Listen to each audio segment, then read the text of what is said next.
সুপ্রিয় এসএসসি পরীক্ষার্থী, তোমরা সবাই কেমন আছো? আশা করি সবাই ভালো আছো। কামিং রবিবার তোমাদের রসায়ন পরীক্ষা। সবাই হয়তো টেনশনে আছো, এটি স্বাভাবিক। আমি যখন ছাত্র ছিলাম তখন আমারও এরকম মনে হয়েছে। তবে টেনশন করলে তো হবে না, এই টেনশনকে জয় করতে হবে। ইতিপূর্বে তোমাদের আমি রসায়ন প্রথম পত্র এবং দ্বিতীয় পত্রের সিকিউর উপর শিওর শট দিয়েছি। তোমরা অনেকেই কমেন্টে আমাকে জানাচ্ছ যে আমাদের এমসিকিউর বিষয়ে কিছু আলোচনা করার জন্য। তোমরা ঠিকই বলেছ, এমসিকিউ একটি ভাইটাল ফ্যাক্টর। অর্থাৎ সিকিউ তুমি যদি 45 নম্বরও গেইন করো 50-এর মধ্যে, সেখানে কিন্তু এমসিকিউ 15 পেলেও তোমার কিন্তু লেটার আসবে না, কারণ প্র্যাকটিক্যাল নাম্বার তোমার 20 থেকে 25-এর মাঝখানে তোমাকে রেঞ্জে দিবে। অর্থাৎ 20-এর নিচে তোমার এমসিকিউ আসা যাবে না। আর আমাদের ছাত্রছাত্রীদের, সারা বাংলাদেশে যে ছাত্রছাত্রীগুলো এ প্লাস কাটা যায়, সেগুলো কিন্তু একমাত্র এই এমসিকিউর জন্য কাটা যায়। যতগুলো স্টুডেন্ট ফেল করে সিকিউতে কিন্তু এত স্টুডেন্ট ফেল করে না। আমরা বোর্ডের খাতা দেখি, সেখানে ম্যাক্সিমাম স্টুডেন্ট ফেল করে প্রায় তোমার এমসিকিউতে। এমসিকিউ বিশাল একটা ইম্পর্টেন্ট ফ্যাক্টর, তাই আমরা এই এমসিকিউ বিষয় নিয়ে আলোচনা করতে চাই। এখন এই এমসিকিউ যদি কোনো স্টুডেন্ট ভালো করে, তাহলে কিন্তু তার ওই সকল সাবজেক্টে এ প্লাস গেইন করে। আর এমসিকিউ যদি খারাপ করে, এ প্লাস ডিডাকশন হয়, কেটে যায়। এই এমসিকিউ শুধুমাত্র এ প্লাস গেইন করার জন্যই নয়। তোমরা জানো ইন্টারমিডিয়েট পরীক্ষা পাশ করার পর তুমি যখন অ্যাডমিশনে যাবে, সেখানে কিন্তু এমসিকিউ বসে যাচ্ছে। তাই তোমার পরবর্তীতে অ্যাডমিশন হওয়ার জন্য কিন্তু এমসিকিউ অত্যন্ত গুরুত্বপূর্ণ। তাই আমরা আজকে রসায়নের প্রথম পত্রে এমসিকিউ সম্পর্কে আলোচনা করতে চাই। তুমি যদি আমার এই আলোচনাকৃত এমসিকিউ গুলো দেখে যেতে পারো, 100% তুমি এখানে 15 থেকে 20টা এমসিকিউ তুমি পেয়ে যাবে। তাহলে দেরি না করে আজকে আমরা শুরু করতে চাই। তোমাদের রসায়ন প্রথম পত্রে যে সকল অধ্যায় আছে, ফার্স্ট ওয়ান গুণগত রসায়ন, ভেরি ভেরি ইম্পর্টেন্ট অধ্যায়। এই অধ্যায় থেকে তোমার এমসিকিউ 5 থেকে 6টা এসে থাকে। সেখানে তোমার অবশ্যই 2 থেকে 3টি গণিত আসবে। আর এই গণিতগুলো আনসার করার ক্ষেত্রেই কিন্তু তোমার প্রবলেম হয়ে দাঁড়ায়। একটা গণিত হঠাৎ করে তুমি ভুলে গিয়েছো, হচ্ছে না, তখন কিন্তু এই 2 কান দিয়ে গরম বাতাস বের হওয়া শুরু হয়েছে। স্বাভাবিক। কিন্তু এখন আমার কথা হবে, তোমার যেগুলো পারো, জ্ঞানমূলক কোশ্চেন, বহুপদী না বা অঙ্ক নয়, জ্ঞানমূলক কোশ্চেন, সেগুলো তুমি পূর্বেই ঠিক চিহ্নিত আনসার করে ফেলো। এরপরে তোমার সহজ ম্যাথমেটিক্স যেগুলো, সেগুলো আনসার করো। সর্বশেষ তুমি যাবে বহুপদীতে, কারণ বহুপদীগুলো আনসার করতে একটু ঝামেলা হয়। কারণ এই বহুপদীর মধ্যে 2 থেকে 3টি তোমার কিন্তু অবজেক্টিভ থাকে এখানে। অর্থাৎ রোমান অক্ষর 1, রোমান অক্ষর 2, রোমান অক্ষর 3, অর্থাৎ এখানে 3টা অবজেক্টিভকে মাথায় রেখে তোমার আনসার করতে হয়। তাহলে কি হলো, প্রথমে তুমি জ্ঞানমূলক যেগুলো একটি অপশন আছে, সেটা তুমি দাগিয়ে ফেলো। এরপরে যেগুলো গণিত আছে, সেই গণিতগুলো করে ফেলো। এরপর লাস্টে তুমি যাবে যেগুলো বহুপদী কোশ্চেন, সেই বহুপদী কোশ্চেনগুলো তুমি ডিটারমিন করতে যাবে। তাহলে দেখবে অনেকাংশে তোমার জন্য ইজি হয়ে গেছে। এখন গুণগত রসায়ন, এই গুণগত রসায়নে আমরা প্রথমেই দেখো কি কন্টেন্ট আছে। তোমাদের আছে 2টি পরমাণু মডেল, রাদারফোর্ড পরমাণু মডেল আর হলো তোমার বুর পরমাণু মডেল। এখন দেখো রাদারফোর্ড পরমাণু মডেল, বুর পরমাণু মডেলের এর মধ্যে থেকে কি আসে? রাদারফোর্ড পরমাণু মডেল থেকে এত বেশি কোশ্চেন আসে না। তোমার বুর পরমাণু মডেলের যে 3টা প্রস্তাব আছে, সেই 3টি প্রস্তাব থেকে তোমার কোশ্চেন এসে থাকে। এর মধ্যে সেকেন্ড যে প্রস্তাব, সেকেন্ড প্রস্তাবটা হলো mvr = nh/2π। আর যে প্রথম প্রস্তাব আছে, সেই প্রথম প্রস্তাব হলো এরকম। অর্থাৎ তোমার এই নিউক্লিয়াসের নিকট যে কক্ষপথগুলো আছে, সেই কক্ষপথে ইলেকট্রন থাকার সম্ভাবনাটা বেশি। Very very important question. প্রথম প্রস্তাবে বুর পরমাণু মডেল বলেছেন যে কোন কক্ষপথে ইলেকট্রন থাকার সম্ভাবনা সবচেয়ে বেশি? নিউক্লিয়াসের নিকটে যে কক্ষপথ, সেখানে ইলেকট্রন থাকার সম্ভাবনা বেশি।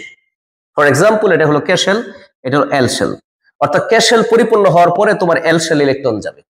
তাহলে তোমাদের অবজেক্টিভ প্যাটার্ন হলো এরকম, তোমার কে এল এম এন, 4টা অপশন বলা থাকবে, কোন শেলে ইলেকট্রন থাকার সম্ভাবনা সবচেয়ে বেশি, তুমি টিক চিহ্ন দেবে কে শেল। এখানে আরেকটি প্রস্তাব আছে, নিউক্লিয়াস থেকে যতই দূরে যাও ততই কিন্তু শক্তি বাড়ে। তোমার আসে এর K shell, L shell, M shell, N shell, কোনটি শক্তি বেশি? অবশ্যই ডেফিনেটলি এটা শক্তি বেশি। অর্থাৎ দূরত্ব যত বাড়বে শক্তিও তত বাড়বে। এটা হলো তোমার প্রথম প্রস্তাব যেটা আছে বুর পরমাণু মডেলের, সেখান থেকে এই অবজেক্টিভ গুলো এসে থাকে। দ্বিতীয় প্রস্তাব mvr equal to n is by 2s pi। এখানে n কি? কক্ষপথের সংখ্যা, s কি? প্লাঙ্কের ধ্রুবক। এটার একটা নির্দিষ্ট মান আছে 6.626 into 10 to the power minus 34 joule into second. Very very important, এটা অনেকবার আসে, করে নিবে। আর আসে কি? দ্বিতীয় কক্ষপথের জন্য কৌণিক ভরবেগের মানটা নির্ণয় করো। অনেকবার অ্যাডমিশনে এটা আসছে, তোমাদের বোর্ড পরীক্ষার কোশ্চেনেও আসছে। দ্বিতীয় কক্ষপথের জন্য n equal to 2h by 2 pi, এই দুই কিন্তু কাটা যাবে, h by pi, এটা হবে ঠিক চিহ্ন। অর্থাৎ দ্বিতীয় কক্ষপথের জন্য কৌণিক ভরবেগের মান হবে h by pi। একইভাবে তৃতীয়, n এর মান 3 বসাবা, 4 বসাবা, 5 বসাবা, এইভাবে এই প্যাটার্নের কোশ্চেন গুলো এসে থাকে। এইভাবে তোমার কোশ্চেন এসে থাকে। এখন দেখো এর যে তৃতীয় প্রস্তাবটা আছে, সেই তৃতীয় প্রস্তাবে কি আছে একটু দেখো। Delta E equal to H new, H a new equal to আবার সি বাই ল্যামডা, এটাতে অঙ্কটা আসে। তোমার এইচ এর মান তো ধ্রুবক, তোমরা জানো, সি আলোর বেগ, সেটাও ধ্রুবক। এখানে শক্তির মানটা দিয়ে দেয়, বলে ল্যামডার মান নির্ণয় করো, তুমি বসাই দিবে, আনসার হয়ে যাবে। অথবা ল্যামডার মান দিয়ে দেয়, তোমাকে বলে শক্তির মান নির্ণয় করো, অর্থাৎ এটা তুমি জেনে যাবে। এটা দিয়ে একটা অঙ্ক আসবে। সাধারণত অবজেক্টিভে ছোট ছোট অঙ্ক আসে, বড় বড় অঙ্ক কিন্তু আসে না। এরপরে তুমি দেখো খেয়াল করে, রাদারফোর্ড পরমাণু মডেল বর্ণালী ব্যাখ্যা করতে পারে না, কিন্তু বুর পরমাণু মডেল বর্ণালী ব্যাখ্যা করতে পারে। ভেরি ভেরি ইম্পর্টেন্ট টপিক, অনেকবার মেডিকেল পরীক্ষাও এসেছে। এখন দেখো helium plus lithium plus plus beryllium, তোমার দেখো হিলিয়ামের একটা, আর এখানে হলো hydrogen, helium plus plus, lithium plus plus, অর্থাৎ এদের বর্ণালীকে বুর পরমাণু মডেল ব্যাখ্যা করতে পারে। সাধারণত আমরা জানি এক ইলেকট্রন বিশিষ্ট মৌল বা আয়নের বর্ণালীকে বুর পরমাণু মডেল ব্যাখ্যা করতে পারে, অনেকবার আসছে। এখন তুমি জানো হিলিয়াম ইলেকট্রন থাকে দুইটি, এখান থেকে একটি চলে গিয়েছে, আছে ইলেকট্রন একটি, এখানে একটি ইলেকট্রন আছে হাইড্রোজেনের। লিথিয়ামে তুমি জানো 3, দুইটা ইলেকট্রন চলে গেছে, একটি ইলেকট্রন আছে, অর্থাৎ এদের প্রত্যেকটার মধ্যে একটি করে ইলেকট্রন রয়েছে। এদের বর্ণালীকে বুর পরমাণু মডেল ব্যাখ্যা করতে পারে। এটা আসে নিচের কোন বর্ণালীকে বুর পরমাণু মডেল ব্যাখ্যা করতে পারে। এটা আবার বহুপদী আসে, রোমান অক্ষর 1, রোমান অক্ষর 2, রোমান অক্ষর 3। আশা করি তোমরা এটা বুঝতে পেরেছ। এরপরে দেখো তোমাদের যেটা আসে কোয়ান্টাম সংখ্যা n, l, m, s, এটা দিয়ে একটা অবজেক্টিভ তোমরা পেয়ে যাবে। প্রধান কোয়ান্টাম সংখ্যা বা প্রিন্সিপাল, সহকারী magnetic spin, very very important. এই সহকারী কোয়ান্টাম সংখ্যার একটি নাম হলো এজিমুথাল কোয়ান্টাম সংখ্যা, এজিমুথাল, এটি আসে। যে সহকারী কোয়ান্টাম সংখ্যার একটি নাম কি? এজিমুথাল কোয়ান্টাম সংখ্যা। এই প্রত্যেকটার কিন্তু এক একটা করে ফাংশন আছে, কাজ আছে।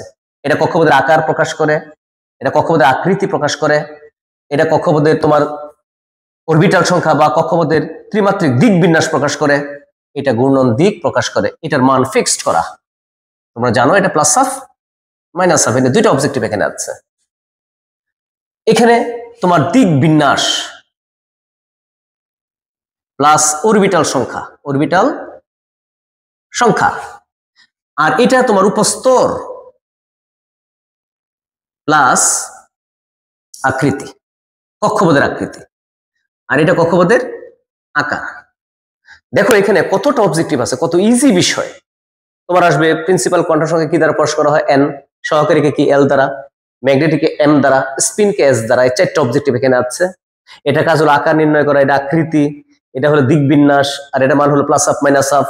এটার আরেকটি ফাংশন আছে অরবিটাল সংখ্যা নির্ণয় করে, এটা আরেকটি ফাংশন আছে উপস্তরকে নির্ণয় করে। তাহলে দেখো 8-10টা অবজেক্টিভ এখানে পেয়ে গেলে, এরকম টাইপের আসবে। তবে এগুলো এত বেশি আসে না, তোমাদের এখন যেটা বলবো এটা বেশি আসে। তোমরা জানো এই n এর মান একটি পূর্ণ সংখ্যা, আর এটার মান 0 সহ n-1, আর এটা 0 সহ +-l। অর্থাৎ এটার মান যদি 2 হয়, এটার মান হবে 0 আর 1, এটার মান হবে 0 +-1, এটা 0, এটা -1, 0 +1, এগুলো তোমরা জানো এটা উপস্তর নির্ণয় করে। এই 0 এর জন্য s উপস্তর, 1 এর জন্য p উপস্তর, আর এটা অরবিটাল সংখ্যা নির্ণয় করে। এটা একটা 0 আছে তাই 1, এখানে 1 2 3 তাই 3 অরবিটাল সংখ্যা। অর্থাৎ তুমি একটু খেয়াল করে দেখো, যখন n এর মান 2 হয় তখন l এর মান হয় 0 আর 1 দুইটি। অর্থাৎ উপস্তর সম্ভব s আর p। এটা আসবে এইভাবে যে n এর মান 2 হলে l এর মান নিচের কোনটি সত্য? রোমান অক্ষর 1 এটা, রোমান অক্ষর 2 এটা, এর দুটো সত্য আর একটা থাকবে এটা সত্য নয়। আর কোন উপস্তর সম্ভব? s সম্ভব, p সম্ভব। এটা ভেরি ভেরি ইম্পর্টেন্ট। আর m এর মান নিচের 9 কোনটি? দেখো যখন 0 হয় তখন 0 হয়, 1 হলে -1 0 +1 হয়। আর যখন 0 হয় তখন হয় অরবিটাল সংখ্যা 1, আর যখন 1 হয় তখন অরবিটাল সংখ্যা হয় 3, তিনটি। এইভাবে তোমাদের অবজেক্টিভ এসে থাকে। এখন তোমাদের তিনটি নীতি আছে, নীতি: পলির বর্জন নীতি, আহ্বাও নীতি, হুন্ডের নীতি। ফার্স্ট ওয়ান, আহ্বাও নীতি। এই আহ্বাও নীতিকে বলা হয় n+l এর নীতি। অনেকবার অবজেক্টিভ আসছে যে আহ্বাও নীতিকে কার নীতি বলা হয়? n+l এর নীতি, অথবা একে বলা হয় বিল্ডিংস আপ নীতি। বিল্ডিংস আপ অর্থাৎ একটি বিল্ডিং এর নিচতলা থেকে শুরু করে পর তুমি উপরের ধাপে উঠো। ঠিক আহ্বাও নীতিটা ইলেকট্রন প্রথমে নিম্ন শক্তির অরবিটাল পূর্ণ করে ক্রমান্বয়ে উচ্চ শক্তির অরবিটালে গমন করে। এই জন্য একে বলা হয় n+l এর নীতি বা বিল্ডিংস আপ নীতি। এটা অনেকবার আসে। এখন কোন অরবিটালটি নিম্ন শক্তির, কোন অরবিটালটি উচ্চ শক্তির, সেগুলো তুমি কিভাবে ডিটারমিন করবে? n+l এর মান থেকে। যেমন 3s, তাহলে এখানে n = 3 আর l = 0 s এর জন্য। s এর জন্য 0, কারণ তুমি জানো সূত্র, l এর মান 0 1 2 3 s p d f। তাহলে দেখো s এর মান 0, এই 0 এনেছি, n+l = 3 + 0 = 3। এটা অনেকবার আসে। 3s এর জন্য n+l এর মান কত? 3। তাহলে একটু খেয়াল করো, 2p এর জন্য n = 2, l = p এর জন্য কত বলো? 1। n+l = 2 + 1 = 3। এখানেও দেখো 2p এর জন্য তুমি পাইছো 3, অর্থাৎ এই ক্ষেত্রেও 3 পাইছো, এই ক্ষেত্রেও 3 পাইছো। এখন একসাথে তো আর দুইটাতে ইলেকট্রন প্রবেশ করবে না। বিজ্ঞানী আউফবাউ বলতেছেন, যখন এই দুইটার ক্ষেত্রে 3 হয়ে যাবে তখন তুমি দেখবা n এর মান কোথায় কম বেশি। n এর মান 3 এখানে বড়, অর্থাৎ 3s এ বড়, তাই এটা বেশি শক্তি, তাই এখানে পরে ইলেকট্রন প্রবেশ করবে। আগে ইলেকট্রন প্রবেশ করবে 2p তে। এরকম আসে, নিচের কোন অরবিটালে প্রথম ইলেকট্রন প্রবেশ করবে, পূর্বে ইলেকট্রন প্রবেশ করবে, অথবা নিচের কোন অরবিটালে শক্তি কম, নিচের কোন অরবিটালে শক্তি বেশি, এগুলো তোমাদের আসবে। এখন তোমাদের আরেকটি কোশ্চেন এসে থাকে, তোমার হুন্ডের নীতি। নিচের কোন মৌলের ইলেকট্রন বিন্যাস হুন্ডের নীতি মেনে চলে? বইয়ে আছে দেখবা, নাইট্রোজেনের ইলেকট্রন বিন্যাস, অক্সিজেনের ইলেকট্রন বিন্যাস হুন্ডের নীতি মেনে চলে, এরকম আছে। সেই নীতিগুলো তুমি একটু দেখে নিবে। এখন তোমাদের এখানে আছে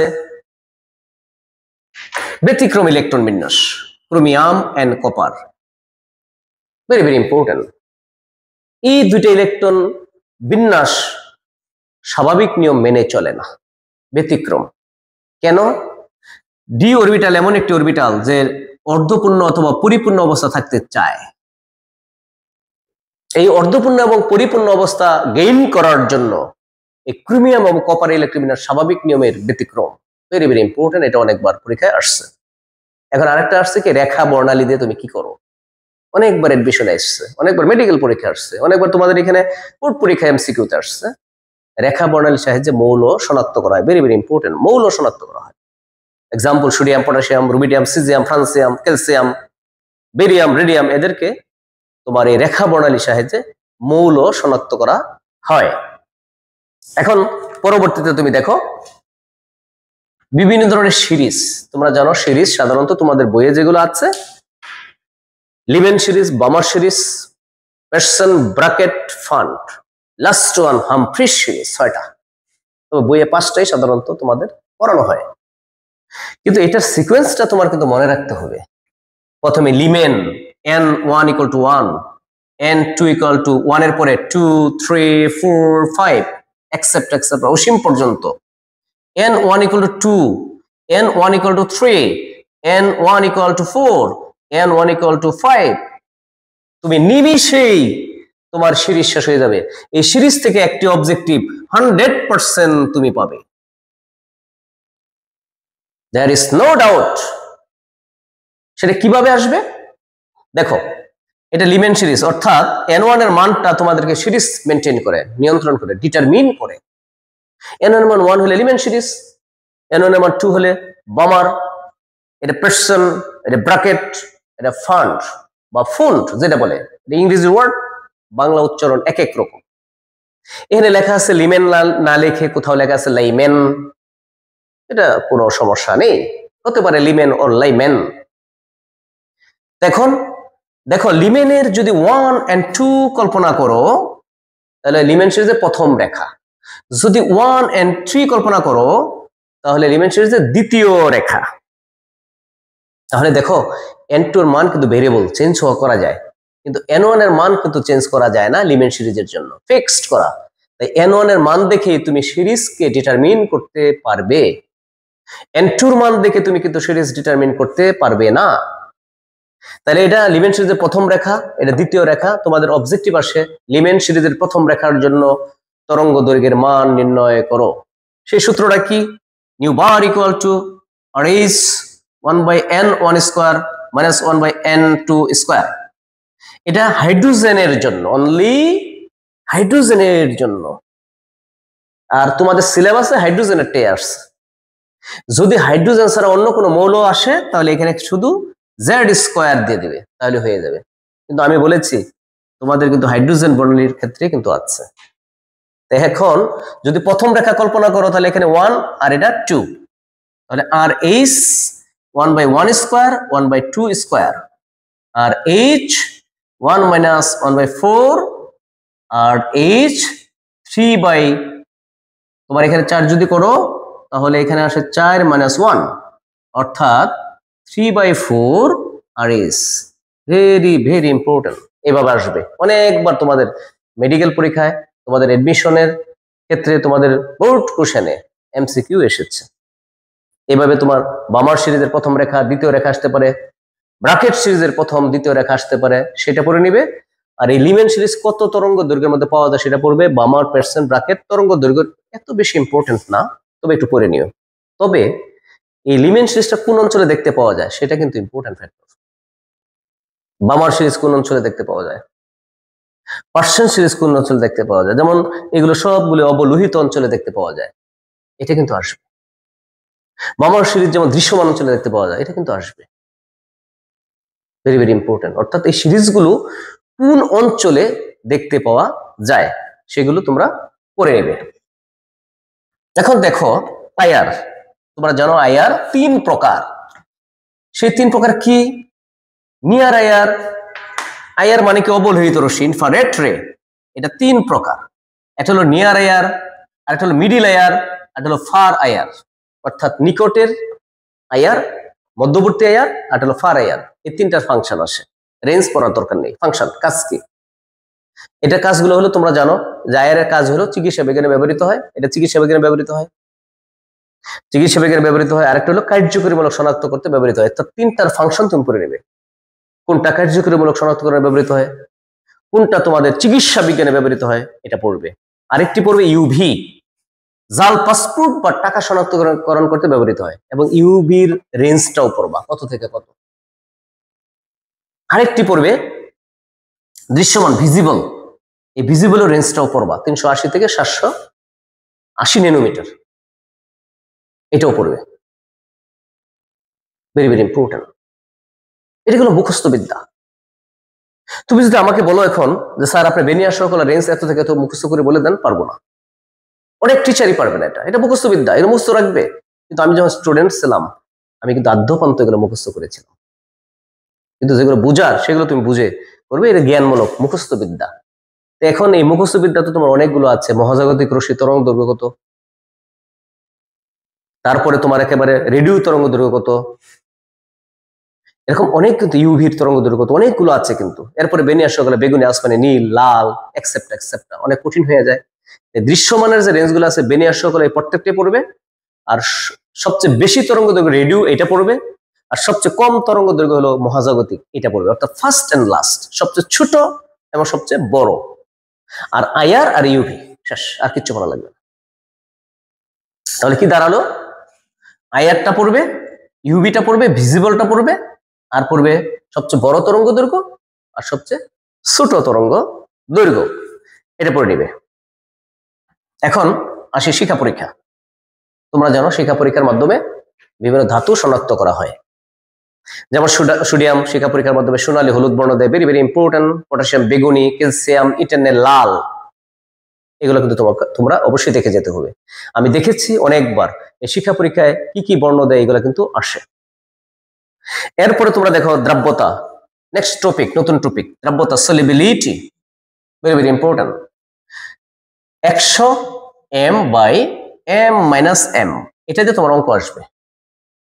এটা হলো দ্রাব্যতা, এটা হলো তোমার দ্রবণের ভর, আর এটা হলো তোমার দ্রাবকের ভর, আর এটা হলো দ্রবক। এই প্রত্যেকটা তোমার কিন্তু জানতে হবে কে কোনটা। অর্থাৎ এটা ছোট হাতের নাম দ্রব, এটা দ্রবণ, আর এই টোটাল মাইনাস রেজাল্ট যেটা, এটা হলো তোমার দ্রাবকের। অর্থাৎ তুমি যদি এটা কোনটাকে রিপ্রেজেন্ট প্রকাশ করতে পারো, জানতে পারো, তাহলে কিন্তু তুমি অঙ্কগুলো পেরে যাবা। কারণ এটা এক লাইনের অঙ্ক, আর এই ছোট অঙ্কগুলো তোমাদের কিন্তু অবজেক্টিভে আসবে। এখন এই দ্রাব্যতা কিসের উপর নির্ভর করে? তোমার তাপমাত্রার উপর। অর্থাৎ দ্রাব্যতার উপর তাপমাত্রা 3 ধরনের প্রভাব আছে, 1 নাম্বার, 2 নাম্বার, আর হলো 3 নাম্বার। অর্থাৎ কিছু কিছু পদার্থ আছে যাদেরকে তাপ দিলে দ্রাব্যতা বাড়ে, আবার কিছু কিছু পদার্থ আছে যাদেরকে তাপ দিলে দ্রাব্যতা হ্রাস পায়, আবার কিছু পদার্থ আছে যাদেরকে তাপ দিলে দ্রাব্যতা প্রথমে বাড়ে পরে আবার হ্রাস পায়। সেই পদার্থগুলোকে তুমি অবশ্যই মুখস্থ করে যাবে। যেমন ধরো আমি একটা এক্সাম্পল দিই, কপার সালফেট 5 অনু পানি তুতে, তুমি এটা জানো। অর্থাৎ যাদের মধ্যে কেলাস পানি থাকবে তাদেরকে যদি তুমি প্রথমে তাপ দাও তাহলে দ্রাব্যতা বাড়ে, তারপর পানি যখন চলে যায় তখন দ্রাব্যতা আবার হ্রাস পায়। তাহলে কেলাস পানি যুক্ত যৌগ যারা আছে তাদের ক্ষেত্রে প্রথমে দ্রাব্যতা তাপমাত্রা বাড়বে, এরপরে আবার হ্রাস পাবে। আবার কিছু পদার্থ আছে যে তুমি পানিতে দিলা, দেওয়ার সাথে সাথে তোমার তাপমাত্রা উৎপন্ন হইলো, অর্থাৎ তাপ উৎপাদী বিক্রিয়াকে অনুসরণ করে। সেই ক্ষেত্রে তুমি যদি তাপমাত্রা বাড়াও বাহির থেকে, তাহলে দ্রাব্যতা হ্রাস পাবে। আর যে সকল যৌগ পানিতে দিয়েছ তাপে শোষণ ঘটছে, এই ক্ষেত্রে তাপমাত্রা বাড়ালে দ্রাব্যতা বৃদ্ধি পাবে। তাহলে এই সকল এক্সাম্পল গুলো তোমার অবশ্যই মনে রাখতে হবে। এখন দেখো তোমার দ্রাব্যতা এবং দ্রাব্যতা গুণাঙ্কের মধ্যে সম্পর্ক। ফর এক্সাম্পল সিলভার ক্লোরাইড, এটা আসবেই, সিলভার প্লাস আর ক্লোরাইড মাইনাস। ধরো দ্রাব্যতার এস, এটাও এস, এটাও এস, মোলার। তাহলে KSP equal to silver plus Cl minus, মান বসাও S ইন্টু S স্কোয়ার। অর্থাৎ এইটাই হলো তোমার দ্রাব্যতা এবং দ্রাব্যতা গুণফলের মধ্যে সম্পর্ক। এরকম একটা সম্পর্ক দিবে, একটা বিক্রিয়া দিয়ে দিবে, এরকম একটা সম্পর্ক তোমাদের অবশ্যই আসবে। এই অবজেক্টিভটাকে 100% বলা যায়, তোমাদের অবশ্যই এই সম্পর্কটা আসবে। এই যৌগটা না আসতে পারে, অন্য একটা যৌগতে আসবে। তবে এই পর্যন্ত যতগুলো আসছে সেই সকল গুলো দেখে গেলে তোমার মোটামুটি কমন পড়ে যাবে। এখন আসি আমরা ক্যাটায়ন এবং অ্যানায়ন শনাক্তকরণে। তোমরা জানো অনেকগুলো ক্যাটায়ন আছে। সোডিয়াম আয়ন শনাক্ত করতে বলে Fe2+, Fe3+ শনাক্ত করতে বলে, জিঙ্ক 2+, কপার 2+ শনাক্ত করতে বলে, তোমার জিঙ্ক, তারপরে তোমাদের আসে ক্যালসিয়াম 2+ শনাক্ত করতে বলে, অ্যামোনিয়াম আয়ন শনাক্ত করতে বলে, সালফেট মূলক শনাক্ত করতে বলে, কার্বনেট মূলক শনাক্ত করতে বলে। Very very important. এই শনাক্তকরণ থেকে তোমাদের একটা আসবে। তোমরা মনে করো যে স্যার এই শনাক্তকরণগুলো করা তো অত্যন্ত কঠিন, আসলে কিছুই না। দেখো আমরা যদি এই যে 4টা আছে, 4টাকে প্রত্যেকটাকে K4 Fe CN6 পটাশিয়াম ফেরোসায়ানেট দিয়ে শনাক্ত করা হয়। ভেরি ভেরি ইম্পর্টেন্ট, তোমার আসবে, অনেকবার আসছে পরীক্ষা এটা। যে Fe2+ কে শনাক্ত করা হয় কি দ্বারা, Fe3+ কে শনাক্ত করা হয় কি দ্বারা, Copper 2+ কে Zinc 2+ কে শনাক্ত করা হয় কি দ্বারা, কিন্তু এদের বর্ণগুলো পড়তে হবে, কোনটা কি বর্ণ দেয়, এর সাথে কোনটা কি বর্ণ দেয়, এটা তোমার মুখস্থ করতে হবে। যেমন Copper 2+ দেয় এটার সাথে লালচে বাদামি, এরকম এই Zinc 2+ দেয় সাদা, এটার যে কালার গুলো আছে সেগুলো একটু দেখে নিবে। আর এই সোডিয়াম আয়ন শনাক্ত করতে তোমার ব্যবহৃত হয় potassium pyroantimonate K2H2SB2O7, very very important.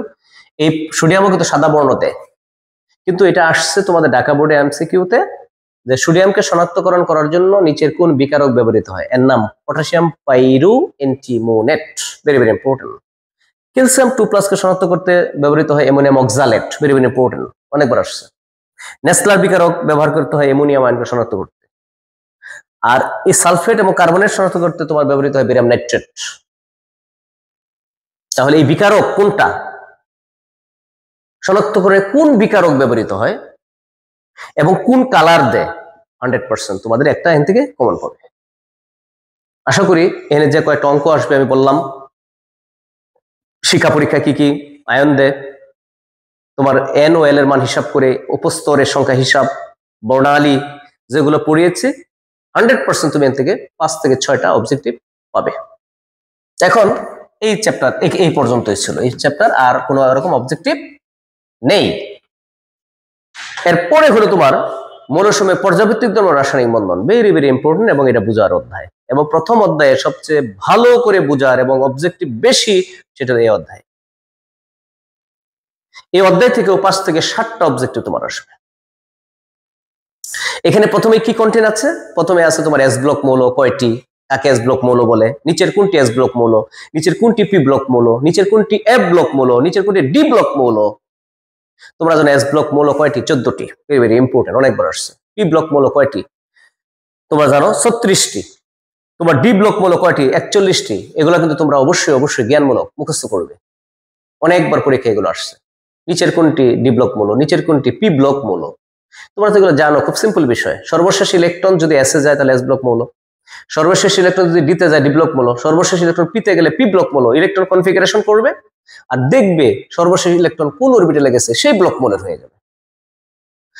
একটা এক্সাম্পল দেই, হিলিয়াম 1s2, তুমি বলো সর্বশেষ ইলেকট্রন কই গেছে, এসে, তাই হিলিয়াম এস ব্লক মৌল।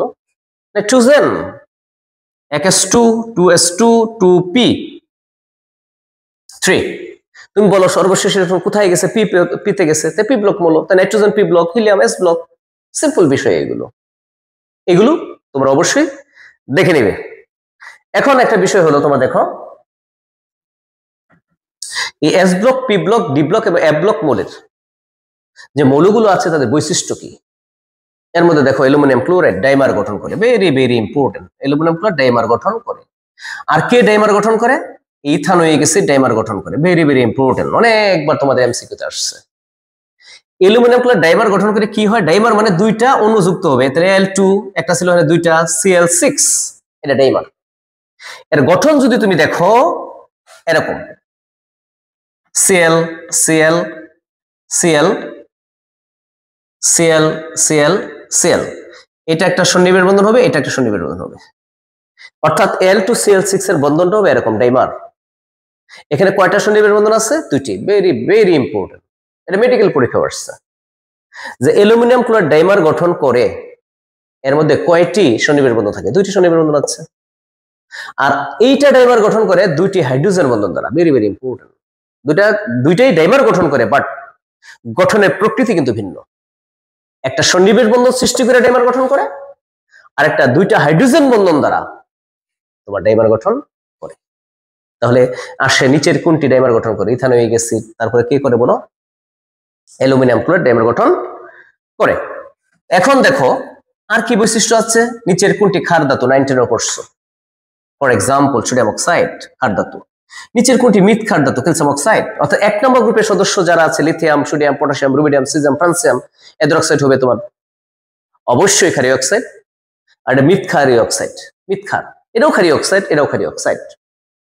আসে তোমাদের উভধর্মী oxide, very very important, lead oxide, very very important, tin oxide, very very important, zinc oxide Al2O3, এগুলো তোমার উভধর্মী অক্সাইড আসবে।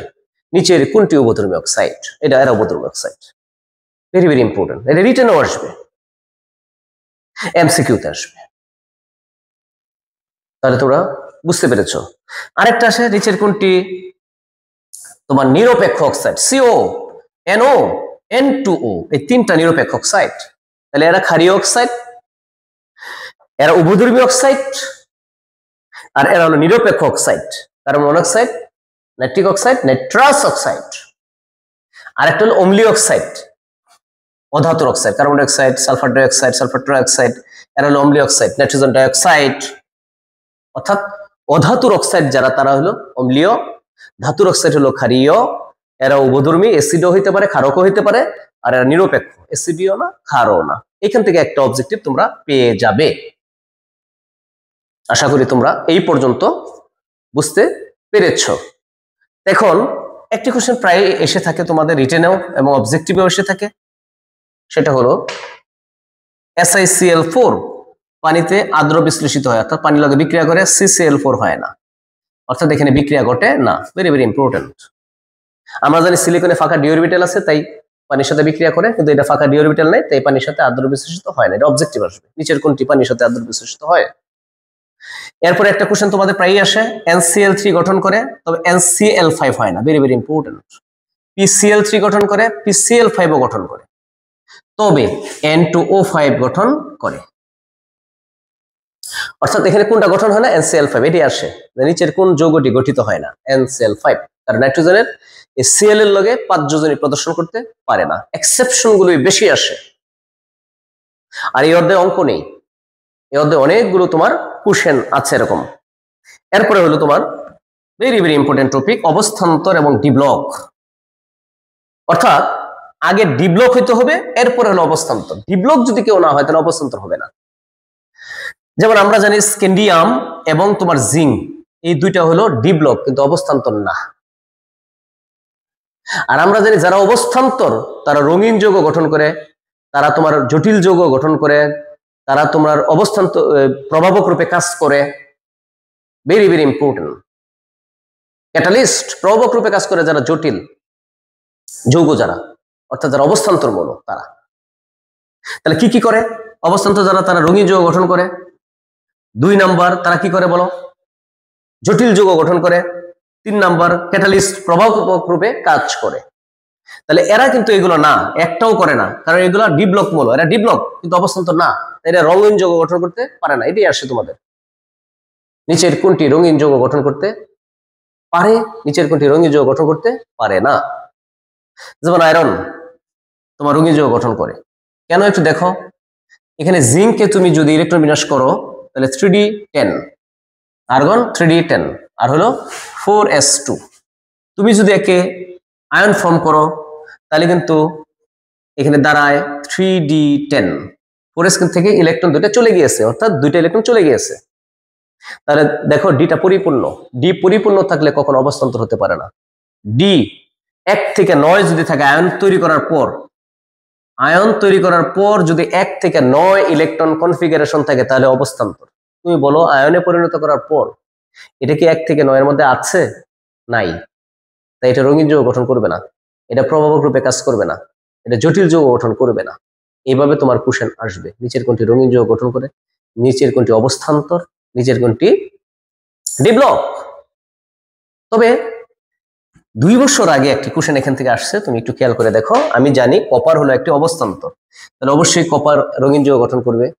কিন্তু দেখো এই কপার Cu2Cl2 এই যৌগটা আসছিল যে এটা রঙিন নাকি বর্ণহীন? এটা কিন্তু বর্ণহীন, এটা রঙিন না।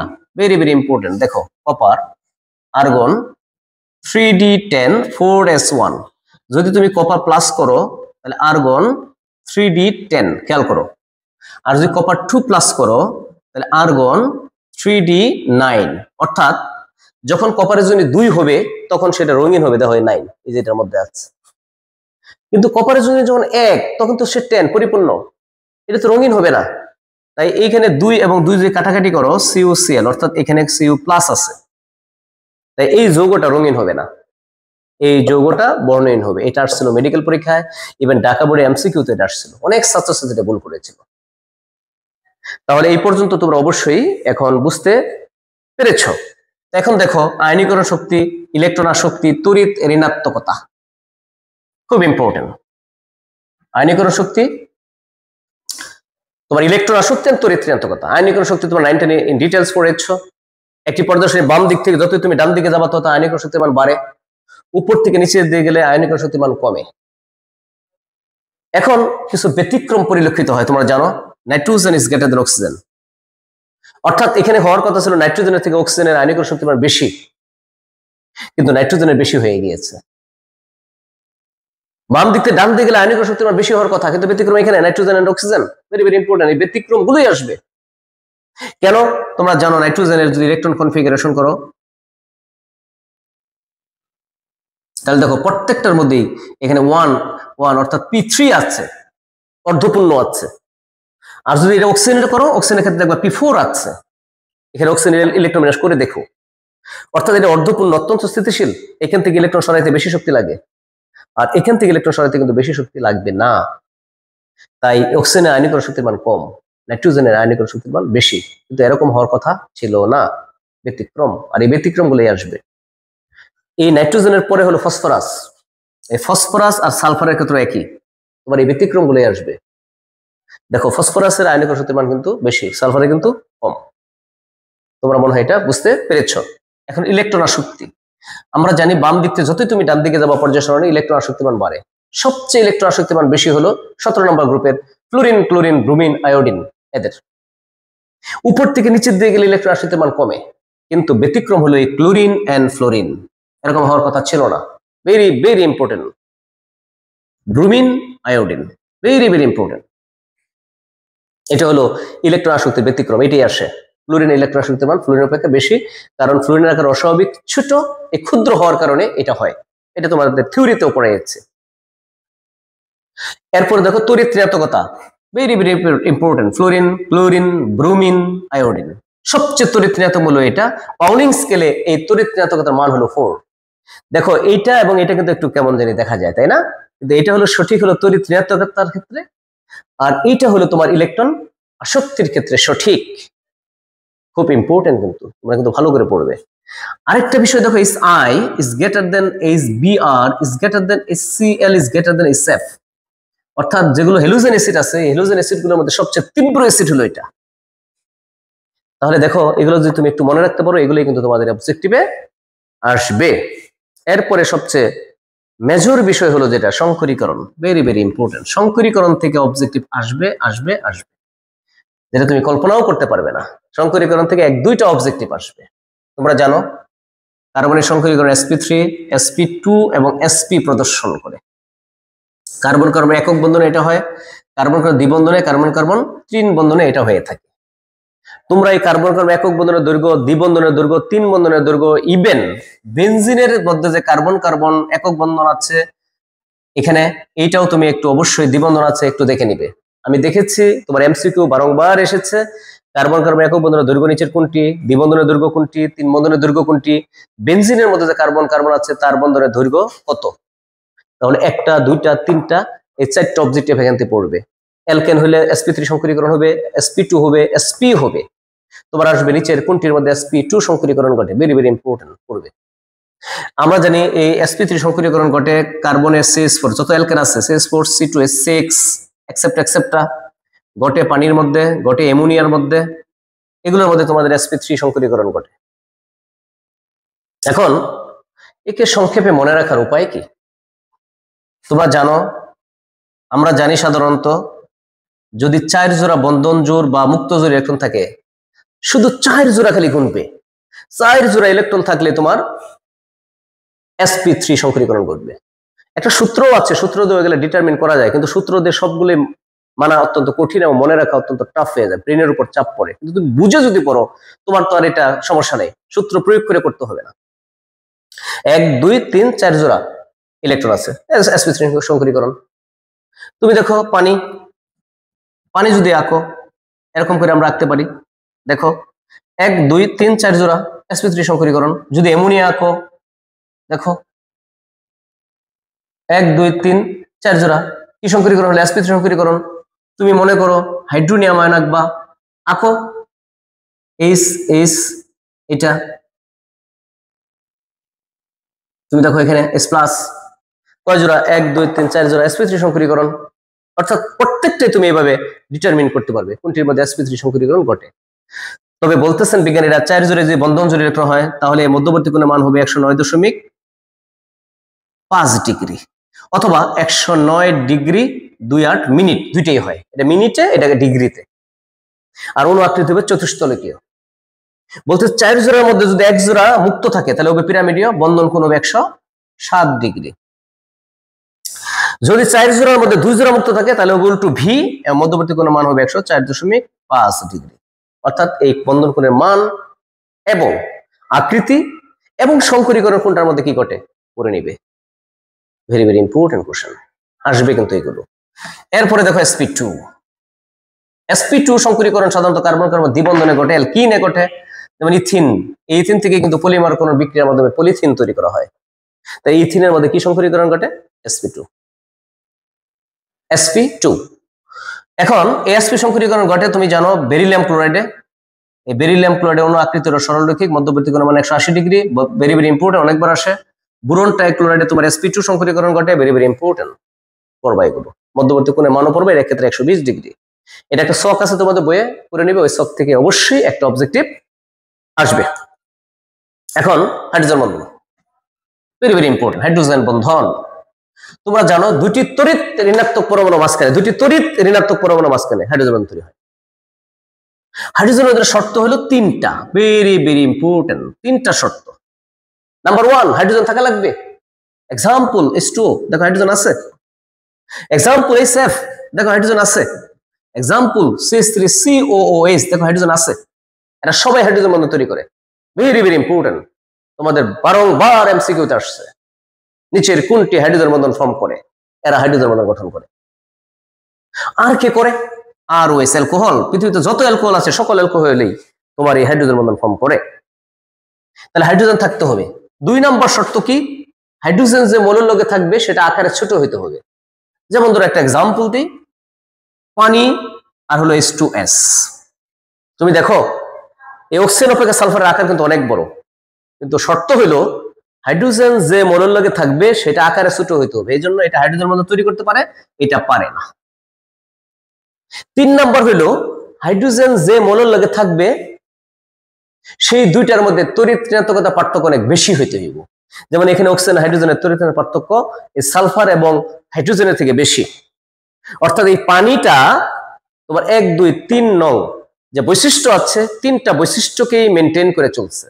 এই জন্য পানি হাইড্রোজেন বন্ধন তৈরি করতে পারে। এই জন্য পানি তরল। Hydrogen sulphide gas, very very important. তোমার আসবে নিচের কোনটি হাইড্রোজেন বন্ধন তৈরি করতে পারে, নিচের কোনটি পারে না, এক্সাম্পল। অর্থাৎ এই রাসায়নিক বন্ধন থেকে তোমার এক্সাম্পলই বেশি আসবে, উদাহরণ। এখন হাইড্রোজেন বন্ধন 2 প্রকার, একটা হলো অন্ত আর একটা হলো আন্ত। তোমরা জানো অন্তনগর ট্রেন অর্থাৎ জেলার ভিতরেই চলে যেটা, আর আন্তনগর ট্রেন এক জেলা থেকে আরেক জেলায় চলে। তাহলে অন্ত হাইড্রোজেন বন্ধন কোনটা? অর্থাৎ একই যৌগের ভিতরে যে হাইড্রোজেন বন্ধন গঠন করবে, একই যৌগের ভিতরে। যেমন এর নাম অর্থোনাইট্রোফেনল। এই অর্থোনাইট্রোফেনল এটার সাথে এটার যে বন্ধনটা তৈরি করবে হাইড্রোজেন বন্ধন, সেটাকে তুমি বলবা অন্ত হাইড্রোজেন বন্ধন। অন্ত হাইড্রোজেন বন্ধন মাইনাস, এটা মাইনাস মনে করো, এইখানে যে বন্ধনটা তৈরি হবে একই যৌগের ভিতরে যে হাইড্রোজেন বন্ধন তাকে বলবো অন্ত হাইড্রোজেন বন্ধন। আর ভিন্ন ভিন্ন যৌগের ভিতরে যে হাইড্রোজেন বন্ধন তৈরি হবে, যেমন পানির দুইটা মধ্যে যে হাইড্রোজেন বন্ধন তাকে বলবো তুমি আন্ত হাইড্রোজেন বন্ধন। এটা অন্ত, এটা আন্ত। তাহলে তোমাদের প্রায়শই আসে নিচের কোনটা অন্ত হাইড্রোজেন বন্ধন তৈরি করে? অন্ত। শুধু খালি অর্থ দেখবা কোথায় আছে, অর্থ। এই যে অর্থোনাইট্রোফেনল, যদি এটাকে আমি প্যারানাইট্রোফেনল বলতাম, প্যারানাইট্রোফেনল, এই দেখো প্যারানাইট্রোফেনল, এই ওএস কি এত দূর থেকে এটা ধরতে পারবে? পারবে না। এর ভিতরে কিন্তু অন্ত হাইড্রোজেন বন্ধন তৈরি হবে না, এর ভিতরে কিন্তু আন্ত হাইড্রোজেন বন্ধন তৈরি হবে। তাহলে অর্থ যদি কোনো উচ্চারণে আসে, অর্থোনাইট্রোফেনল অথবা অর্থোবেনজোইক অ্যাসিড, এগুলো প্রত্যেকটাই কিন্তু তোমার অন্ত হাইড্রোজেন বন্ধন তৈরি করবে। ইতিমধ্যে তোমরা এই পর্যন্ত অবশ্যই বুঝে গিয়েছো। এখন রাসায়নিক বন্ধন আসলেই যার কথা না বললেই নয়, সেটা হলো ফাজানের নীতি। ফাজানের নীতিটা পড়লেই রাসায়নিক বন্ধনের মোটামুটি অর্ধেকটাই শেষ হয়ে যায়। ফাজানের নীতি ভেরি ভেরি ইম্পর্টেন্ট। ফাজানের নীতি কি? ক্যাটয়নের আকার যত ছোট হবে, অ্যানায়নের আকার যত বড় হবে। 3 নাম্বার, ক্যাটায়ন এবং অ্যানায়নের চার্জ যত বেশি হবে। 4 নাম্বার, ক্যাটায়নের ইলেকট্রোবিন্যাসে যদি ডি আর এফ অরবিটাল থাকে, ডি আর এফ অরবিটাল থাকে, তাহলে এটা হলো ক্যাটায়ন, এটা হলো অ্যানায়ন, আর এটা হলো ক্যাট প্লাস অ্যানায়ন। দেখো ক্যাটায়নের আকার যত ছোট হবে, অ্যানায়নের আকার যত বড় হবে, ক্যাটায়ন ও অ্যানায়নের চার্জ যত বেশি হবে, ক্যাটায়নের ইলেকট্রোবিন্যাসে যদি ডি ও এফ অরবিটাল থাকে, সেই সকল আয়নিক যৌগের সমযোজী বৈশিষ্ট্য বেশি হবে। Very very important. এটা কিন্তু আয়নিক যৌগের সমযোজী বৈশিষ্ট্য তথা পোলার আয়ন। তোমাদের প্রায়শই আসে পোলার আয়ন কি, নিচের কোন যৌগে পোলার আয়ন বেশি হয়। Very very important. দেখো example, magnesium chloride, aluminium chloride. তুমি একটা গ্ল্যান্স দেখে তুমি বুঝতে পেরেছো। এখানে দেখো ক্যাটায়নের যোজনী কত 3, এখানে ক্যাটায়নের যোজনী কত 2। বলছে ক্যাটায়নের এবং অ্যানায়নের চার্জ যত বেশি হবে পোলার আয়ন তত বেশি। তাহলে এটার পোলার আয়ন বেশি, দেখো চার্জ বেশি, এই যে 3, অ্যালুমিনিয়াম 3+। একেবারে সিম্পল বিষয়। যেহেতু এর পোলার আয়ন বেশি মানে কি সমযোজী বেশি, আমরা জানি সমযোজী যৌগের গলনাঙ্ক এবং স্ফুটনাঙ্ক কম, তাহলে এই যৌগের গলনাঙ্ক এবং স্ফুটনাঙ্ক কম। আমরা জানি সমযোজী যৌগের দ্রব্যতা কম, তাহলে এটার পানিতে দ্রবীভূত হয় কম, এটার দ্রবীভূত হয় বেশি, এটা গলনাঙ্ক স্ফুটনাঙ্ক বেশি, এটা আয়নিক বৈশিষ্ট্য বেশি, এটা পোলার আয়ন কম। তোমার কিন্তু আসবে এটা, নিচের কোন যৌগটির পোলার আয়ন বেশি, নিচের কোন যৌগটির পোলার আয়ন কম, নিচের কোনটির গলনাঙ্ক স্ফুটনাঙ্ক কম, নিচের কোনটির গলনাঙ্ক স্ফুটনাঙ্ক বেশি, বহুপদী আসবে ফাজারের নীতি নিচের কোনটি। এগুলো কিন্তু তোমরা একটু দেখে নিবে। অবশ্যই এই ফাজারের নীতিতে একটি অবজেক্টিভ তুমি পেয়ে যাবে 100%, কোনো ডাউট নেই। এখন দেখো তোমাদের বইয়ে দেখবা গিয়ে একটি স্থিতিশীল জারণ মানের ছক দেওয়া আছে, যে আয়রনের স্থিতিশীল জারণ মান কোনটি। সেখানে 2 লেখা আছে, 3 লেখা আছে, এখানে স্টার চিহ্ন দেওয়া আছে উপরে। ভেরি ভেরি ইম্পর্টেন্ট, এটা ঢাকা বোর্ডে একবার আসছে। এটা খালি না, আরো আছে। আমি যেমন জানি এই লোহা আয়রন যেটা আছে 2টা স্থিতিশীল জারণ মান আছে, জারণ মান আরো আছে আয়রনের লোহার। এর মধ্যে 2টা স্থিতিশীল জারণ মান আছে, একটা হলো 2+2 আর একটা হলো 3, একটা হলো 2 আর একটা হলো 3। এই ছকটা অবশ্যই অবশ্যই আজকে গিয়ে পড়ে নেবে। এখন তোমার ডায়াম্যাগনেটিক, প্যারাম্যাগনেটিক, ফেরোম্যাগনেটিক খুব ইম্পর্টেন্ট। ডায়াম্যাগনেটিক, প্যারাম্যাগনেটিক, ফেরোম্যাগনেটিক পদার্থ। দেখো আয়রনের যদি ইলেকট্রোবিন্যাস আঁকো, এটা জানো তুমি 26, আর্গন 3d6 4s2। তুমি দেখো এর যদি ইলেকট্রন কনফিগারেশন এভাবে আঁকো, 6টা তুমি জানো, এটা 1 2 3 4 5, 1 2 3 4 5, আর এটা হলো 6টা। তুমি দেখো এই লোহার মধ্যে 1টা 2টা 3টা 4টা বিজুরি ইলেকট্রন আছে। যার মধ্যে এরকম বিজুরি ইলেকট্রন থাকবে সেইটাকে তুমি বলবা প্যারাম্যাগনেটিক পদার্থ। তাহলে অবশ্যই আয়রন একটি কি প্যারাম্যাগনেটিক পদার্থ।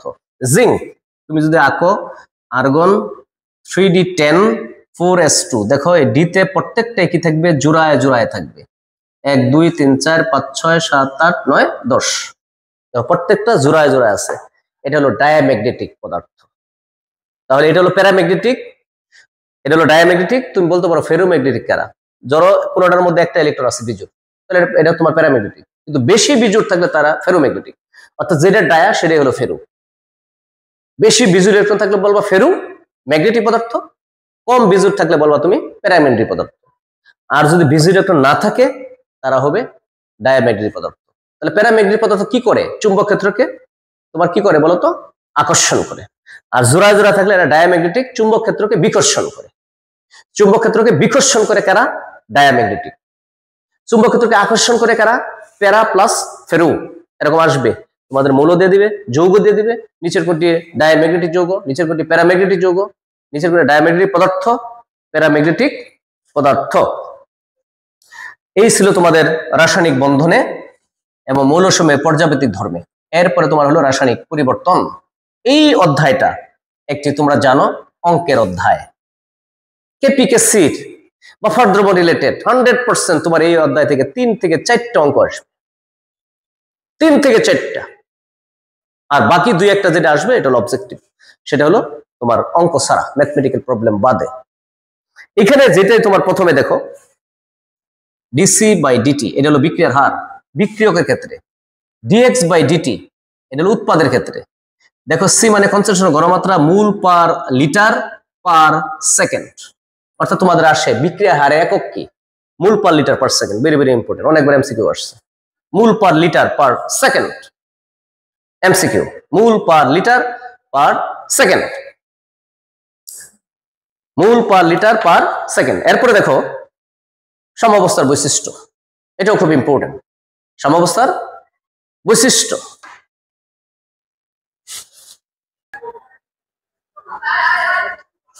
এখন তোমাদের রাসায়নিক পরিবর্তন অধ্যায়, এই অধ্যায়টা অত্যন্ত ইম্পর্টেন্ট অধ্যায়। এই অধ্যায় ম্যাথমেটিক্যাল টার্ম অনেক বেশি আছে এবং এই অধ্যায় থেকে 4টি অঙ্কের অবশ্যই অঙ্ক আসবে। তুমি যদি এই অধ্যায়টা ভালো করে আয়ত্ত করতে পারো, এখান থেকে 5 থেকে 6টি অবজেক্টিভ পেয়ে যাবে, এর মধ্যে 4টি অঙ্ক। এখন দেখো প্রথমেই মাইনাস ডিসি বাই ডিটি, তোমরা ইতিমধ্যে বুঝতে পেরেছো এটা কি, বিক্রিয়ার হার। বিক্রিয়কের ক্ষেত্রে এটা হলো তোমার উৎপাদের ক্ষেত্রে। তাহলে সি কনসেন্ট্রেশন ঘনমাত্রা, ঘনমাত্রা একক মূল পার লিটার, আর টাইমের একক হলো সেকেন্ড, তাহলে মূল পার লিটার পার সেকেন্ড, অর্থাৎ বিক্রিয়ার হারের একক হলো মূল পার লিটার পার সেকেন্ড। এরপরে তুমি পড়বা যেটা সাম্যাবস্থার বৈশিষ্ট্য, কয়েকটা বৈশিষ্ট্য আছে তুমি জানো, 5-6টা বৈশিষ্ট্য আছে। সেটা হলো কি, উভয় দিকে সঙ্গমতা, অর্থাৎ সাম্যাবস্থায় বিক্রিয়াটি উভয় দিকে গমন করে। তারপরে হলো প্রভাবকহীনতা, অর্থাৎ প্রভাবকের কোনো এখানে বৈশিষ্ট্য নাই। আর এই অবস্থায় সমানের বিক্রিয়া গতিবেগ পশ্চিমের বিক্রিয়া গতিবেগ কি হয়, সমান হয়। এই 5টা বৈশিষ্ট্য তুমি পড়ে নিবে, একটা বৈশিষ্ট্য কিন্তু আসে। এরপরে লাসাতুর নীতি, খুব ইম্পর্টেন্ট। এই লাসাতুর নীতি থেকে তুমি একটা অবজেক্টিভ পাবে, এই লাসাতুর নীতি থেকে তুমি একটা অবজেক্টিভ পাবে, 1 নাম্বার কমন।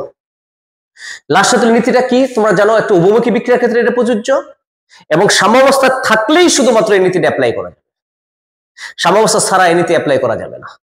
তাহলে কোন উভমুখী বিক্রিয়া সাম্যাবস্থা থাকাকালে যদি একটি নিয়ামক তাপমাত্রা, চাপ, ঘনমাত্রা পরিবর্তন করো, তাহলে সাম্যের অবস্থান বামে অথবা ডানে এমন ভাবে সরে যায় যেন নিয়ামক পরিবর্তনের ফলাফল প্রশমিত হয়। কে বলছেন এটা?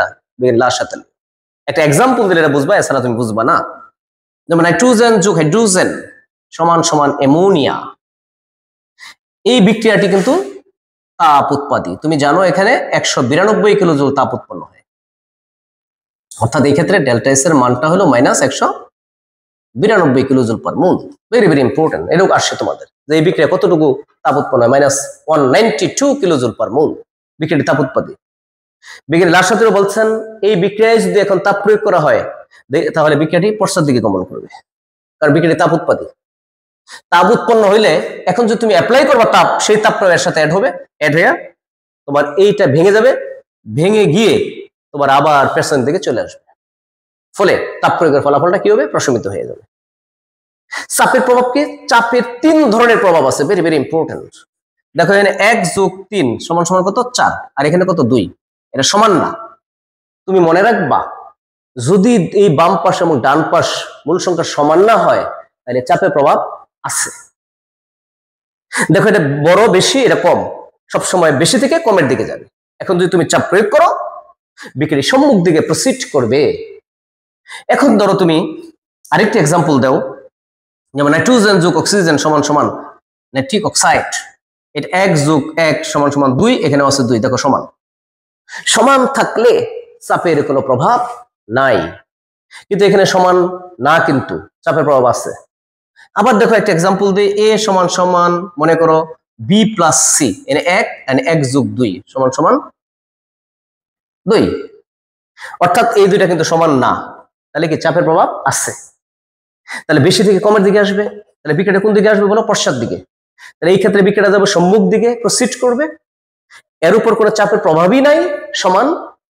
আর এটা 2 থেকে 1-এর দিকে আসবে, অর্থাৎ পশ্চাৎ দিকে গমন করবে। এই লাসাতুর নীতি অনুযায়ী এই 3টা হলো চাপের প্রভাব। আমি দেখেছি অনেকবার এমসিকিউ আছে, নিচের কোন বিক্রিয়ার উপর চাপের প্রভাব নাই, নিচের কোন বিক্রিয়ার উপর চাপের প্রভাব আছে, নিচের কোন এই বিক্রিয়ার উপর চাপ প্রয়োগ করলে বিক্রিয়াটি কোন দিকে যাবে, এগুলো তোমরা অবশ্যই লাসাতুর থেকে পড়ে নেবে। আরেকটা লাসাতুর নীতির প্রয়োগ আছে, প্রয়োগ অর্থাৎ শিল্প ক্ষেত্রে প্রয়োগ, অর্থাৎ এই বিক্রিয়াতে কি কি প্রয়োগ করলে তুমি অ্যামোনিয়া বেশি উৎপাদন করতে পারবে। তোমরা জানো সারা বিশ্বে যে ফসল উৎপাদনের জন্য ইউরিয়া ফার্টিলাইজার তৈরি করা হয়, সার, সেটা কিন্তু এই বিক্রিয়ার মাধ্যমে করা হচ্ছে। তাহলে এই বিক্রিয়াটা কতটুকু ইম্পর্টেন্ট বিক্রিয়া তুমি বুঝো। তাহলে এই অ্যামোনিয়া উৎপাদন যত বেশি করা যাবে অত আমাদের লাভ হবে। বিজ্ঞানী লাশাদুল্লাহ বলতেছে যেহেতু এই বিক্রিয়ায় তাপ উৎপাদিত, তাপ প্রয়োগ করতে পারবা না, সেহেতু এই বিক্রিয়াতে একটা প্রভাবক ব্যবহার করতে ভেরি ভেরি ইম্পর্টেন্ট, সেটা হলো আয়রন, প্রভাবক সহায়ক মলিবডেনাম, এবং এই বিক্রিয়ার জন্য একটি অত্যানুকূল তাপমাত্রা 450 থেকে 550 ডিগ্রি সেলসিয়াস ব্যবহার করতে ভেরি ভেরি ইম্পর্টেন্ট। এটা আসবে। চাপের প্রভাব কি? তুমি তো দেখছো চাপ প্রয়োগ করলে সম্মুখ দিকে যায়, চাপ প্রয়োগ করা যাবে, তাও এখানে একটা চাপ আছে, কতটুকু চাপ প্রয়োগ করলে তোমার উৎপাদ বাড়বে সেটা উপরে নিবে। ঘনমাত্রা প্রভাব, যদি নাইট্রোজেন অথবা হাইড্রোজেনের ঘনমাত্রা বৃদ্ধি করো তাহলে বিক্রিয়া সম্মুখ দিকে প্রসিড করবে এবং আমার উৎপাদ বেড়ে যাবে। এরকম আরেকটি বিক্রিয়া দেওয়া আছে, সালফার ডাইঅক্সাইড যোগ oxygen equal to sulphur trioxide. এই বিক্রিয়ার তাপ উৎপাদী, এখানে তোমার উৎপাদ বাড়ানোর জন্য প্লাটিনাম প্রভাবক ব্যবহার করতে হয় এবং প্রভাবক সহায়ক হিসেবে ভ্যানাডিয়াম পেন্টাঅক্সাইড, ভেরি ভেরি ইম্পর্টেন্ট। তোমাদের আমি বলেছিলাম রাসায়নিক বন্ধনে যারা অবস্থান্তর ধাতু তারা প্রভাবক রূপে কাজ করে। দেখো ভ্যানাডিয়াম, দেখো আয়রন, দেখো প্লাটিনাম, দেখো মলিবডেনাম, মিলেছে? এরা কিন্তু প্রত্যেকটাই অবস্থান্তর ধাতু, এরা প্রভাবক রূপে, ক্যাটালিস্ট রূপে ব্যবহৃত হয়। বিষয়টা কিন্তু ইম্পর্টেন্ট ফ্যাক্টর। এখন এরপরে কি রয়েছে দেখো, কেপিকেসি, সবচেয়ে মজার টার্ম কেপিকেসি। খেয়াল করো, Kp equal to Kc R T delta n. মাঝে মাঝে এরা হাইড্রোজেন যোগ আয়োডিন সমান সমান 2HI, এইটাই বলে দেয় উপরে বিক্রিয়ার জন্য কেসির রাশিমালা নির্ণয় করো। তাহলে HI স্কোয়ার হাইড্রোজেন আর কি আয়োডিন, তুমি জানো উৎপাদ যাবে উপরে, বিক্রিয়া যাবে নিচে, আনসার। এটা একটা বলে দেয় অবজেক্টিভ। আবার বলে দেয় এটার জন্য কেপি এর রাশিমালা বলো, তাহলে PHI square, P hydrogen, P iodine, এটা এসে দেয় কেপি রাশিমালা। আবার আসে এই ক্ষেত্রে কেসি এর একক কি, এই ক্ষেত্রে কেপি এর একক কি। সিম্পল বিষয়, বসাও অ্যাটমসফিয়ার স্কোয়ার, অ্যাটমসফিয়ার, অ্যাটমসফিয়ার, অর্থাৎ এই ক্ষেত্রে কোনো একক নাই। এই ক্ষেত্রে বসাও মোলার, বড় হাতের এম বসাবা, মোলার স্কোয়ার, মোলার কাটে দাও 1, অর্থাৎ এই ক্ষেত্রেও কোনো কেসি এর একক নাই। অর্থাৎ তাহলে কেসি এবং কেপি এর একক বিক্রিয়া টু বিক্রিয়ার উপর ডিপেন্ড করে, এক এক ক্ষেত্রে একই রকম। কিন্তু কোনো কোনো বইয়ে লেখা আছে কেপি এবং কেসি নির্দিষ্ট কোনো একক মানে একক নাই, কিন্তু আসলে অনেক বইয়ে লেখা আছে কেপি এবং কেসির একক এবং আমরা ডিটারমিন করতে পারি।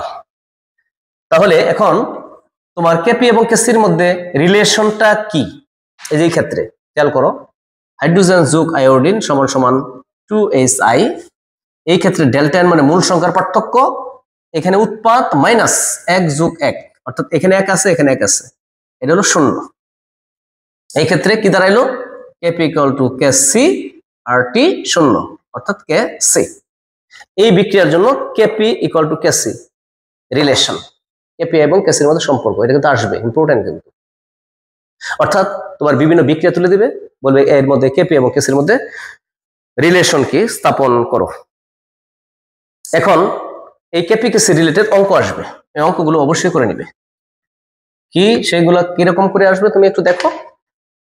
N2O4 সমান সমান 2NO2, এটার জন্য আমি জানি কেপি এর সমীকরণ হলো 4 alpha square by 1 minus alpha square into P, PCl5, এই দুইটাই পড়বে, PCl3 প্লাস Cl2, এটার জন্য কেপি যে সমীকরণটা আছে alpha square by 1 minus alpha square into P. দেখো এটার এটা একই, শুধুমাত্র এখানে 4 আছে এখানে 4 নাই।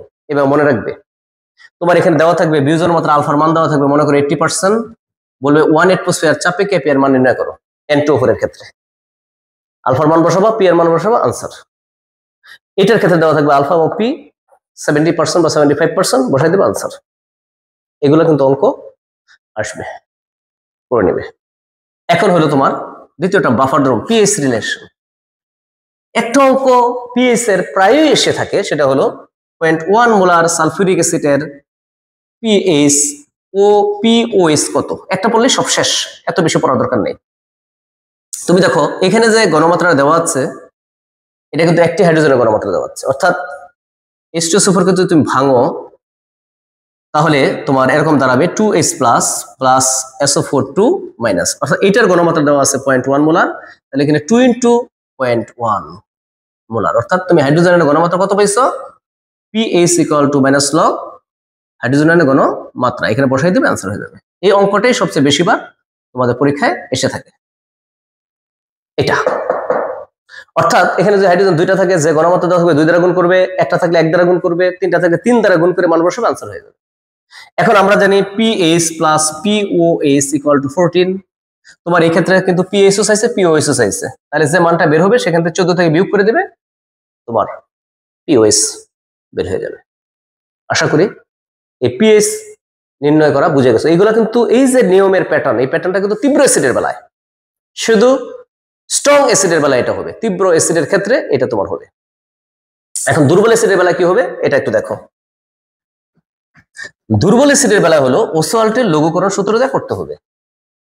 0.1 মোলার CH3COH, তোমরা জানো এটা 6 থেকে 10% জলীয় দ্রবণকে বলে ভিনেগার। ভিনেগারের অধ্যায়ে আমরা এটা পড়বো। এই ক্ষেত্রে হাইড্রোজেন আয়নের ঘনমাত্রাটা হবে, খালি নির্ণয় করবা shortcut process C alpha. C alpha equal to root over K by C, এটা মনে রাখবা। Alpha equal to root over K by C, এটা। তাহলে এখানে হাইড্রোজেন আয়নের ঘনমাত্রা কত দেওয়া আছে বলো? সি। সি দেওয়া আছে 0.1, আর এখানে কিন্তু কেও দেওয়া থাকবে 1.5 into 10 to the power minus 5, এটা দেওয়া থাকবে। তাহলে কে আছে 1.5 into 10 to the power minus 5 আর সিটা 0.1। এই এখন তুমি নির্ণয় করে ফেলো pH equal to minus log হাইড্রোজেনের ঘনমাত্রা বসাই দেবে, আনসার। অর্থাৎ দুর্বল অ্যাসিডে তো তোমরা জানো 100% বিয়োজিত হয় না, এই জন্য দুর্বল অ্যাসিডের বেলায় ঘনমাত্রার সাথে আলফা গুণ হয়, সি আলফা হাইড্রোজেনের ঘনমাত্রাটা। তাহলে আলফা ইকুয়াল টু আমরা তাহলে root over K by C বসাই দেবে, আনসার। একটা এটা আসবে, এটা আবার রিটেনও আসবে 100%। তোমরা এই অঙ্কটা রিটেন অথবা এমসিকিউতে পাবা। সকল দুর্বল অ্যাসিড অথবা দুর্বল ক্ষারের বেলায় এইভাবেই তুমি পিএইচ এর মান নির্ণয় করবা, সকল দুর্বল অ্যাসিড এবং দুর্বল ক্ষারের ক্ষেত্রে। কি সেটা? C alpha, alpha equal to কি root over K by C, মান বসাই দিবে, আনসার হয়ে যাবে। আশা করি এই দুর্বল অ্যাসিডের ক্ষেত্রে এটা বুঝতে পেরেছো। পানির আয়নিক গুণফলকে KW দ্বারা প্রকাশ করা তুমি জানো, তোমরা পড়েছো KW, পানির আয়নিক গুণফল। এটার মান 10 টু দি পাওয়ার মাইনাস 14, এটা অনেকবার আসছে। এটা কত ডিগ্রি সেলসিয়াস তাপমাত্রায়? 25 ডিগ্রি সেলসিয়াস তাপমাত্রায় এটা আসছে। 25 ইকুয়াল টু কত? 298 কেলভিন। এইটাও আসছে এমসিকিউতে। 1 2 3 4টা 5টা এমসিকিউ এখানে আছে। দেখো পানি আয়নিক গুণফলকে কি দ্বারা প্রকাশ করে? KW। KW মান কত? এত। কত ডিগ্রি সেলসিয়াস তাপমাত্রা? এত। কত কেলভিন তাপমাত্রা? এত।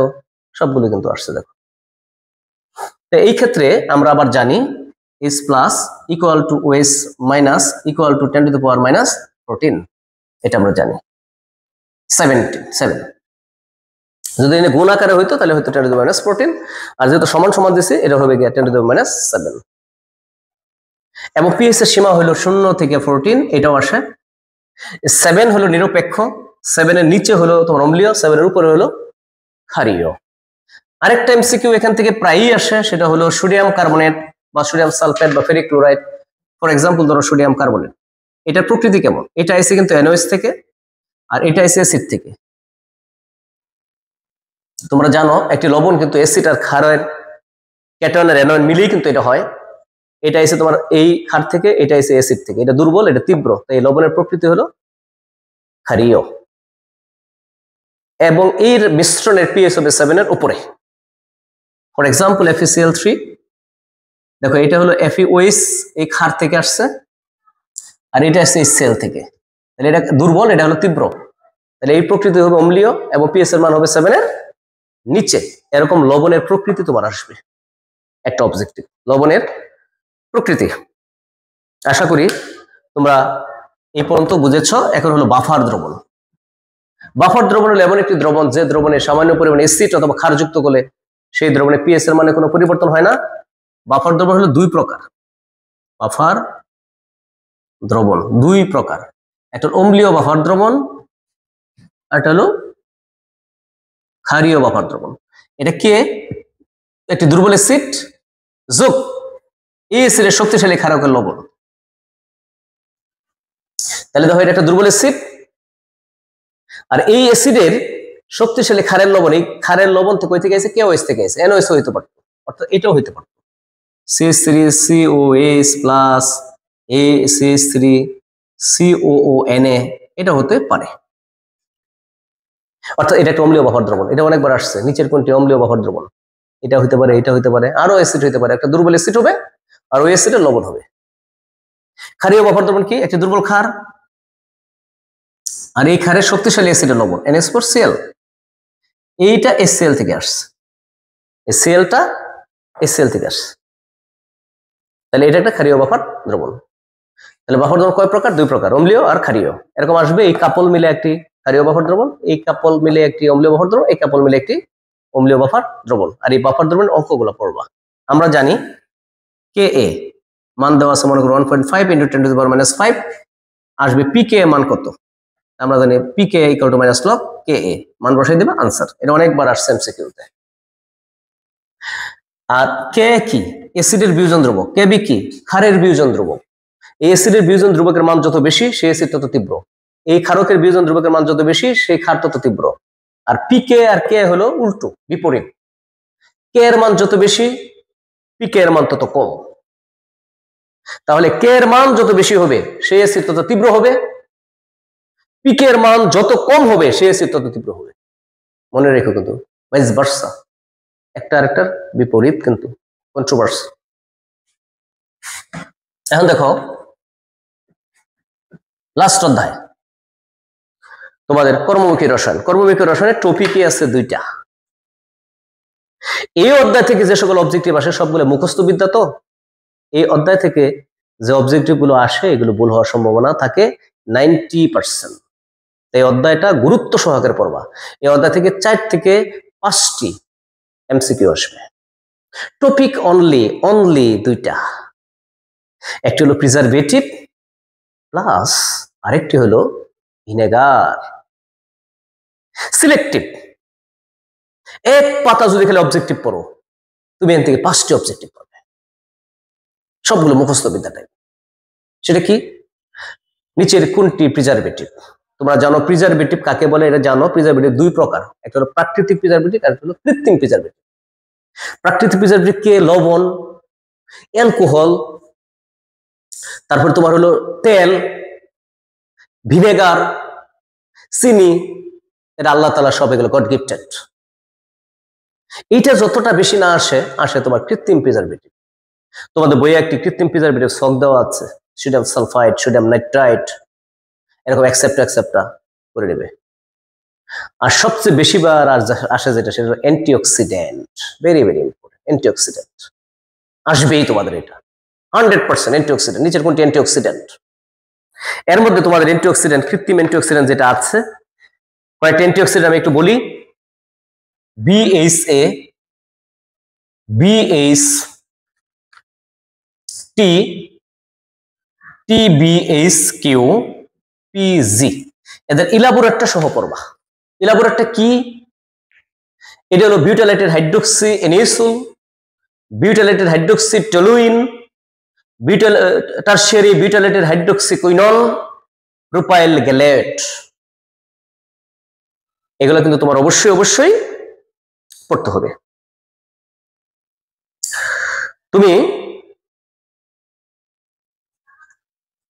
আমি আবারও বলছি একটু, butylated hydroxy anisole, butylated hydroxy toluene, tertiary butylated hydroxy quinol, propyl gallate, এগুলো তোমার কৃত্রিম অ্যান্টিঅক্সিডেন্ট পড়বা।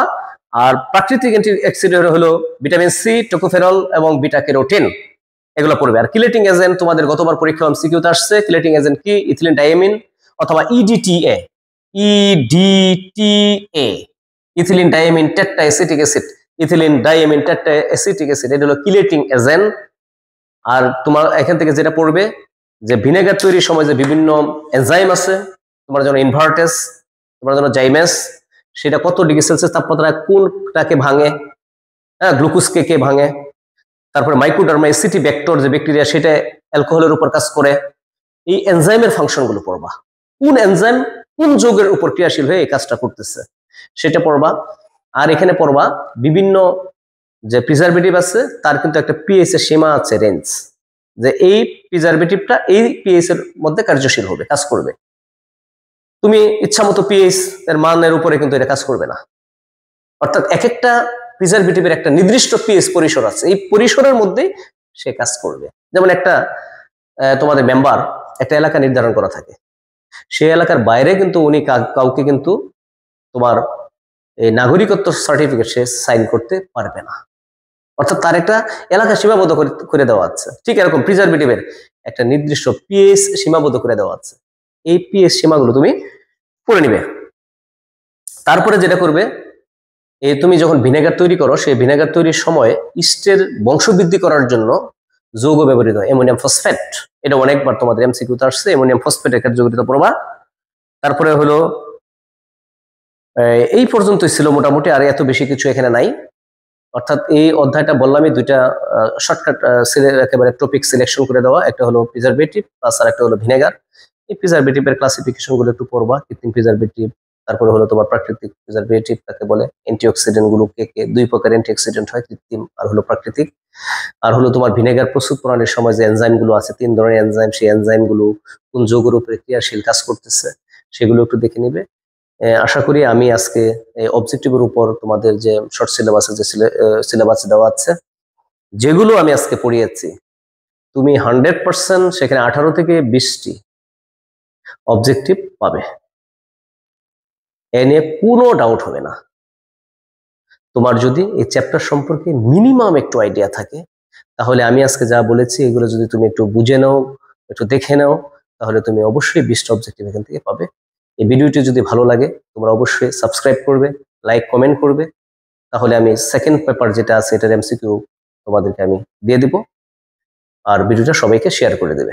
সবাই ভালো থাকবে, আর তোমাদের পরীক্ষা যেন ভালো হয় এই দোয়া এবং প্রত্যাশা রেখে আজকে আমি এখান থেকে বিদায় নিচ্ছি। খোদা হাফেজ।